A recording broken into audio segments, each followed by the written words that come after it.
नमो निष्कलरूपाय नमो निष्कलतेजसे नमः सकलनाथाय नमस्ते सकलात्मने नमः प्रणवाचाय नमः प्रणवलिंगणे नमः स्रष्टादिकर्ते च नमः पंचमुखाय ते पंचब्रह्मस्वरूपाय पंचकृत्याय ते नमः आत्मने ब्रह्मणे तुभ्यं अनंतगुणशक्तये सकलाकलरूपाय शंभवे गुरवे नमः।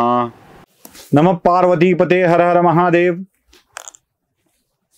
पार्वती सोबतच्या विवाहाचा मुहूर्त आणि सगळं निश्चित झाल्यानंतर शिव आता आपल्या विवाहाच्या तयारीला लागलेत। नवे आता हिमालयात निघायचे, हिमवानाच्या राजधानीच्या शहरामध्ये जाऊन पार्वती सोबतचा विवाह साजरा करण्यासाठी, संपन्न करण्यासाठी शिव निघालेले आहेत। आता शिवांच्या मनामध्येही आपला विचार येतोय आणि या काय भस्म अंगाला फासणाऱ्या शिवाला सुद्धा आता आपल्या विवाहासाठी अनेकानेक लोक असावी असं वाटायला लागलंय।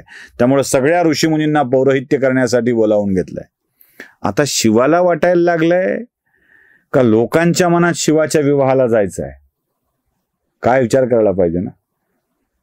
म्हणजे आता या कैलास पर्वतावर या रुद्रगण, पन्नग, भूतखेत, पिशाच यांच्यामध्ये आता एक स्त्री येणार आहे आणि ती शिवाची अर्धांगिनी असणार आहे।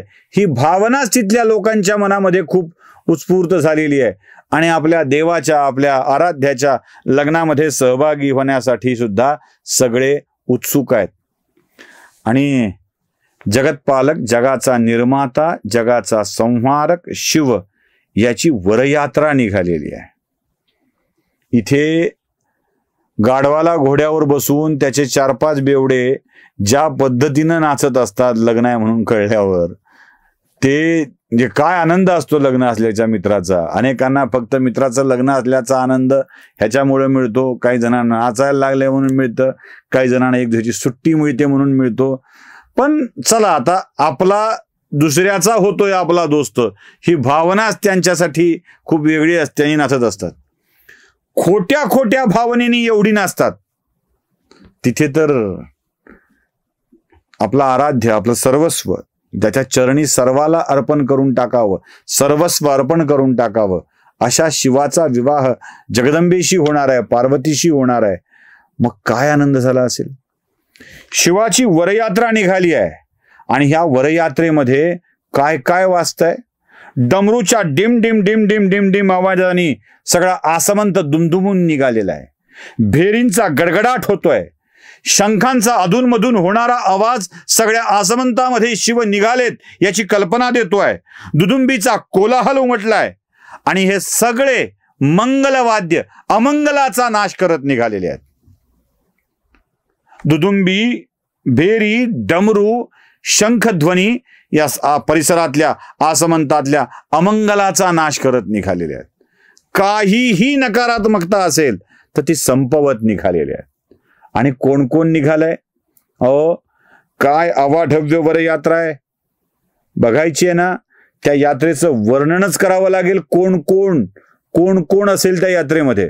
भगवान शिवांची वरयात्राच एवढी मोठी होती की याच्यामध्ये गणेश्वर, शंखकर्ण, केकराक्ष, विकृत, विशाख, पारिजात, विकृतानन, दुदुंब, कपाल, संदारक, कंदुक, कुंडक, विष्टभ, पिप्पल, सनादक, आवेशन, कुंड, पर्वतक, चंद्रतापण, काल, कालक, महाकाल, अग्निक, अग्निमुख, आदित्यमूर्धा, धनावह, सन्नाह, कुमुद, अमोघ, कोकिल, सुमंत्र, काकपादोदर, संतानक, मधुपिंग, कोकिल, पूर्णभद्र, नील, चतुर्वस्त्र, कर्ण, अहिरोमक, यज्वाक्ष, शतमन्यु, मेघमन्यु, काष्ठागुढ, विरूपाक्ष, सुकेश, वृषभ, सनातन, तालकेतु, षण्मुख, चैत्र, स्वयंप्रभु,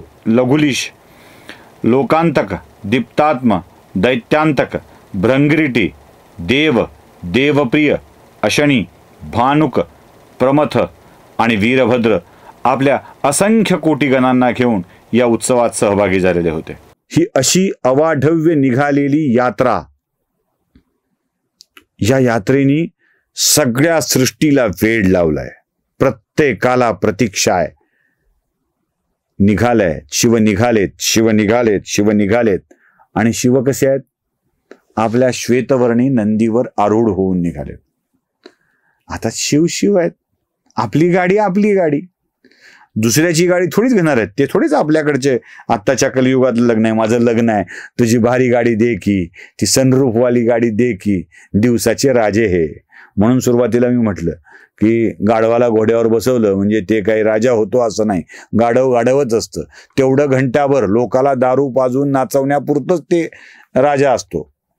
वरदेव म्हणतात त्याला. तेवढा घंटाभरच ते, बाकी ठिकाणी नाही.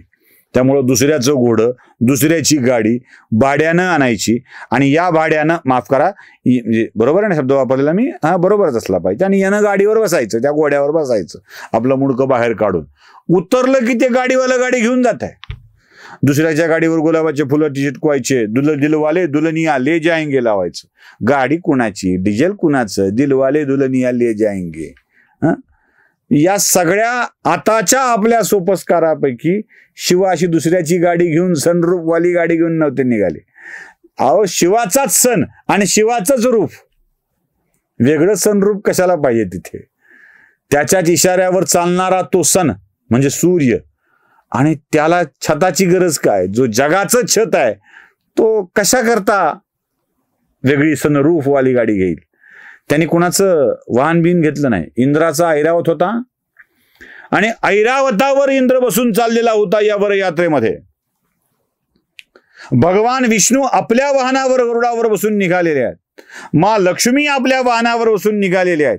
ब्रह्मदेव आपल्या वाहनावर बसून निघालेले आहेत. शिव सुद्धा आपल्या वाहनावर बसून निघालेत, कारण त्यांचं वाहनच आहे नंदी.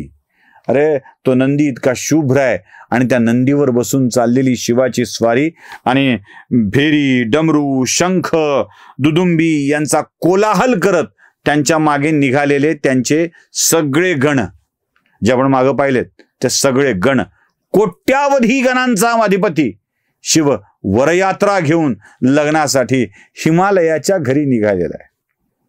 आणि एवढ्या सगळ्यांची व्यवस्था हिमालयाला करायची सोपं नाही आहे, हे सोपं नाही आहे. आणि हे पोचल्या, जसेच त्या हिमालयाच्या नगरामध्ये पोचू लागलेत तसे आपल्या महालाच्या गवाक्षातून एक एक जण या सगळ्या भल्या मोठ्या फेरीकडे बघतोय. त्यातल्या त्यात हिमालयाच्या बायकोला मेनाला प्रश्न पडलाय, कोण आहे शिव? तिनं कधी बघितलंच नाही शिव कोण आहे. म्हणून तिने नारदाला विचारलं, मुनिवर्य, माझ्या मुलीने ज्यांच्यासाठी तपश्चर्या केली आहे, जिला पती म्हणून मिळणार आहे, ते शिव कोण आहेत, कसे दिसतात ते? नारद म्हणाले, शिव शिव म्हणजे त्रैलोक्याचे स्वामी. अहो, काय सांगावं त्यांचं तेज, काय सांगावं त्यांचा थाट, काय रुबाबदार आहेत, काय दिसतात, काय असतात, काय वर्णन सुरू नारदाचं.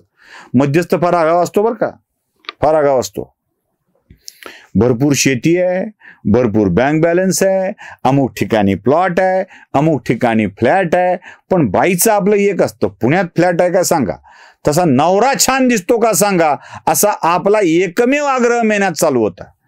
आणि ती नारदाला अशी समोर थांबवलं, तिनं म्हटली, मुनिवर्य, माझ्या मुलीचा नवरा कोणता आहे तो मला दाखवा, ते हे आहे का ते आहे का विचारायची. नारद म्हणाले, ते अजून यायचे, थांब.